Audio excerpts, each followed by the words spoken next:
Étonnant, roi des Belges, le champion de Richard Westering s'est imposé le week-end passé dans le Grand Prix de Wallonie sur l'hippodrome de Mons et nouveau groupe 1 pour la star landaise. Nous reviendrons également sur le Grand Prix de Biarritz la semaine dernière qui est revenu à Donato Bello, entraîné et drivé par Denis Brossard. Nous ferons le point sur tous les classements et nous irons également à la rencontre de Jonathan Bordenave qui termine tête de liste du meeting de Biarritz dans la catégorie driver amateur. Notre dossier spécial Grand Prix de Hoche et Grand Prix de Villeréal. Nous reviendrons également sur les belles notes de la semaine passée et l'agenda. Nous serons d'ailleurs en compagnie de Pierre Delrieux, président de la Société des courses de Gramma, car oui, 2022 signe le retour des courses sur l'hippodrome du Tumulus. Bonjour et bienvenue, c'est le journal des courses. Et à la une de l'actualité, donc la Belgique avec une nouvelle victoire du champion de Richard Westering. Étonnant résumé de la course. Déplacement fructueux pour Étonnant en Belgique ce week-end dans le Grand Prix de Wallonie à Mons. Le champion de Richard Westering se glisse peu à peu dans la peau du meilleur trotteur d'Europe qu'il partage peut-être avec son meilleur ennemi, Vivid Waisas. Mais cette fois-ci, le fils de Timoko prend sa revanche sur le concurrent italien, lequel venait de le devancer fin juin dans le prix René Ballière à Vincennes. Étonnant succède à Feistem Bourbon, double tenant du titre du groupe 1 belge. Voilà pour ce nouveau succès d'Étonnant qui sera au départ vraisemblablement du prix d'été au mois de septembre prochain, en route donc vers le prix d'Amérique. L'autre fait d'actualité, c'est le Grand Prix de Biarritz. C'était vendredi dernier, toute dernière réunion du meeting Biarro. Le Grand Prix édition 2022 est revenu à Donato Bello. Donato Bello s'offre l'une des plus belles victoires de sa carrière en faisant sien le Grand Prix de Biarritz, édition 2022. Entraîné en début de carrière par Thomas Lévesque, puis passé par les rangs de Dominique Cordeau, il rejoint les boxes de Denis Brossard. Valeur sûre des Grands Prix régionaux, notamment dans le sud-ouest, et ce depuis plusieurs saisons, Donato Bello succède à Echo de Méotis et Vincent Cabos, lauréat en 2021. À 9 ans, ce fils de Timoko compte désormais 12 victoires et à l'occasion de ce Grand Prix de Biarritz, il établit son record sur le parcours 1:16:4. Donato Bello devance deux autres 9 ans, D'Amour Giel et Depad. Denis Brossard, qui a rendu un vibrant hommage à Dominique Cordeau après coup, remporte pour sa part son 3e Grand Prix. Le premier avait été remporté avec Goudango il y a 20 ans.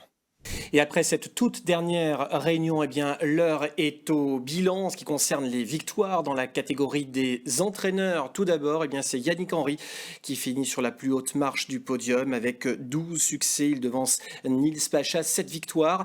Nils qui a réalisé également un très bon meeting. Patrick Théry, 6 victoires. Stéphane Bouisson, entraîneur basé à Beaumont-de-Lomagne, termine à 5 devant Thierry Duval d'Estaing, 5 également, et Sébastien Hardy. Puis on va regarder également le classement du côté des drivers avec 8 succès pour Frédéric Closier, 6 pour Maxime Grasset, puis 5 victoires pour Romain Lecreps devant Nils Pacha et Mathieu Abrivard. Il en est un également qui termine tête de liste dans la catégorie des drivers amateurs. Il a même remporté autant de succès que Romain Lecreps et Nils Pacha, donc avec 5 succès. C'est Jonathan Bordenave. Il est dans la vie civile, si je puis dire, dirigeant d'une agence immobilière à Toulouse. Nous l'avons rencontré justement sur l'hippodrome de la Sépierre. C'est toujours bien de remporter une compétition. C'est vrai qu'après l'hippodrome de Biarritz, moi j'allais en vacances et tout, donc c'est vrai qu'il y a ce côté humain que j'affectionne beaucoup et surtout le côté course. C'est un petit hippodrome, c'est assez engagé. Voilà, c'est sport parce qu'il faut souvent être en tête pour essayer de remporter la compète. C'est vrai que c'est un hippodrome qui est assez compliqué. Donc voilà, non, j'adore, en plus c'est très bien organisé, Claudie s'occupe très bien de l'hippodrome, ils ont un staff en or, donc non, c'est un réel plaisir d'aller courir là-bas. Alors 5 succès, c'est ça pour ce meeting ? 5 succès, ouais, j'ai couru 8 fois, 5 succès, une 2e place et une 5e place je crois, donc ouais, j'ai concrétisé les bonnes cartouches comme on dit dans le métier. Puis ça s'est réalisé aussi grâce à votre amitié avec Nils Pacha. Ouais, c'est ça, tout à fait, Nils je l'avais rencontré il y a 2 ans. Du coup à Biarritz, c'est vrai que lui est d'Angers, moi Toulouse, donc on se voit pas souvent. J'ai investi un petit peu avec lui sur quelques chevaux, on a vraiment une relation maintenant très amicale. C'est pour moi un très bon pro, très soigneux avec les chevaux, il court, niveau drive, j'ai rien à redire aussi, c'est quelqu'un qui s'applique beaucoup. Et c'est vrai que on s'était mis un petit challenge cette année. Il s'est forcé à me préparer quelques chevaux pour le meeting, donc je le remercie. Et surtout qu'en plus là il va bientôt arriver à 200 victoires, donc il manque 2 courses. Donc ouais, c'est un jeune de talent et je lui souhaite beaucoup de bonheur pour l'avenir parce que je pense qu'il va s'en sortir. On referme pour cette année le chapitre Biarritz. La semaine prochaine, je vous l'ai dit, c'est le Grand Prix de Villeréal, notre dossier avec la complicité de Florence Cabane et Jean-Claude Dunoguès.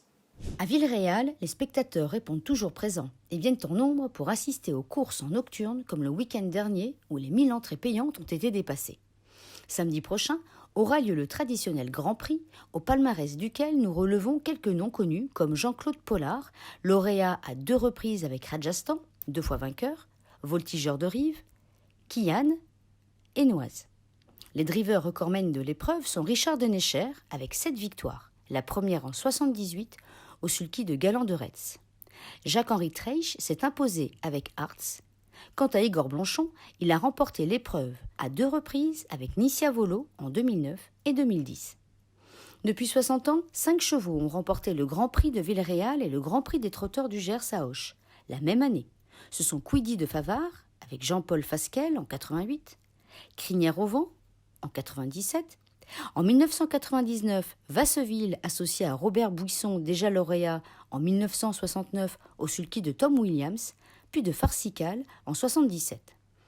Nissia Volo en 2009 et Bilouka du Boscaï en 2019 sont les 2 autres auteurs du doublé. Plus près de nous, Frédéric Closier a lui aussi enlevé 3 grands prix consécutivement entre 2015 et 2018 avant que le champion de Richard Westerink, étonnant, n'inscrive son nom au palmarès en 2020. Qui succédera à Dandy de Gaudrel et au tout récent professionnel Étienne Closier comme roi de Pesquet-Basse? Réponse ce samedi. Et puis lundi, à Auch, c'est le retour du Grand Prix des trotteurs du Gers. La capitale du Gers a longtemps possédé 2 associations gérant les courses de chevaux. La Société départementale des courses d'Auch, pour le galop, et la Société des trotteurs du Gers. La fusion des 2 entités aboutit à la naissance de la Société hippique des trotteurs du Gers. Pierre de Montesquieu, durant 20 ans, Gaston Heller, qui donna le virus à sa fille Monique, encore aux affaires aujourd'hui, et l'actuel président Michel Barthes ont marqué leur passage. Quelques éléments à retenir. L'épreuve phare de l'hippodrome gersois a la particularité d'être une compétition sur longue distance avec recul, mais sans plafond de gain, permettant la venue de tous nos champions régionaux.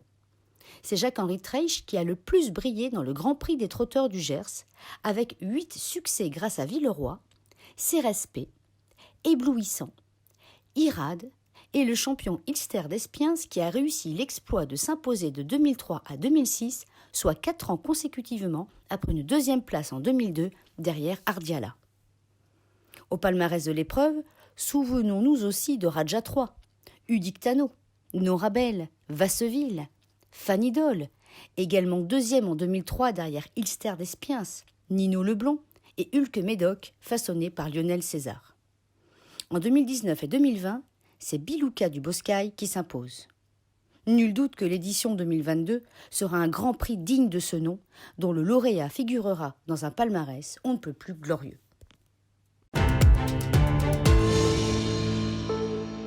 Voilà, place au retour aux courses, vous l'aurez compris, on vous emmène un petit peu partout, on revient sur quelques faits marquants, notamment de Biarritz, sans oublier Mont-de-Marsan, ou encore la Teste dimanche dernier, où c'était le grand retour des courses sur l'hippodrome girondin. On démarre le retour aux courses de la semaine avec Montignac sous les Sunlight en ce 28 juillet. Dans la 5e, le Grand Prix Cœur de Charente. La victoire revient à El Fuego, associé à Benjamin Goetz, qui effectue là un déplacement fructueux. 11e victoire en 46 sorties pour le fils du champion Colquet-Jet. Placé de quintet au printemps à Vincennes, Galliano Deva se classe 2e. À Biarritz, ce 28 juillet, dans la 5e, succès de Image Royale qui ouvre son palmarès à 4 ans avec 5 courses au compteur seulement. La pouliche est entraînée par Yannick Henry et était associée à Frédéric Closier.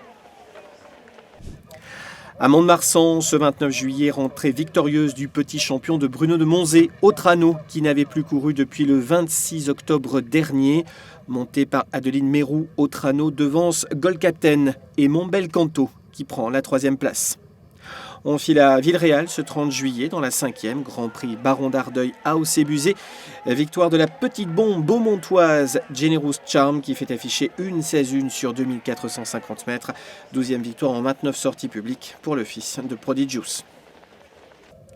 La Teste rouvrait ses portes ce 31 juillet après les terribles incendies qui ont ravagé la Gironde les semaines passées. La Société des courses a récolté 2482 € exactement au profit de l'œuvre des pupilles des sapeurs-pompiers. Le président Jacques Le Dantec a d'ailleurs rendu hommage aux soldats du feu. Côté piste, alors que la Société des courses a accueilli près de 3000 spectateurs, c'était également la journée des Gentleman Riders et des cavalières, entendez par là des cavaliers amateurs. Dans la 5e qui leur était réservée, victoire de Aizoum, montée par Gabriel Rotlevaillant, qui devance Giovanni Dal Ponte et un certain Florent Guy. À Royan, dans la première, début très séduisant de Juste Snob, entraîné et drivé par Arnaud Leduc, qui estime véritablement son poulain. Arnaud Leduc, on s'en souvient, était le lad dans sa jeunesse du champion ténor de Beaune. Voilà, place à cet agenda de fin de semaine. Alors vous allez pouvoir chanter et danser en première partie de soirée sur l'hippodrome de Luxé. 2 soirs de suite, ce sera donc vendredi et samedi avec les courses bien sûr à partir de 20h30. Samedi 6, on prendra la direction de Pompadour également et puis Villeréal avec le Grand Prix. On a fait un sujet tout à l'heure.